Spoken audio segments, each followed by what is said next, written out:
Secunderabad Gandhi hospital యాజమాన్యంపై social మీడియాలో వస్తున్న పుకార్లను నమ్మొద్దంటున్నారు హాస్పిటల్ సూపరింటెండెంట్ శ్రవణ్ కుమార్.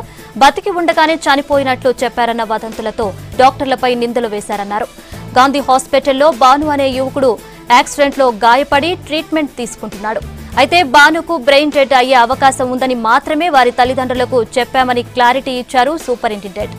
సరైన సమాచారం లేకుండా సోషల్ మీడియాలో పుకార్లు సృష్టించడం కరెక్ట్ కాదన్నారు. సో ఈ యొక్క ఇన్ఫర్మేషన్ ప్రకారంగా మేము తీసుకున్న విషయాలు ఏంటంటే పేషెంట్కి ప్రతిరోజు టెస్టులు చేయడం జరుగుతుంది. డైలీ బ్లడ్ టెస్టులు జరుగుతున్నాయి. పేషెంట్కి సిటీ స్కాన్ చేయడం జరిగింది.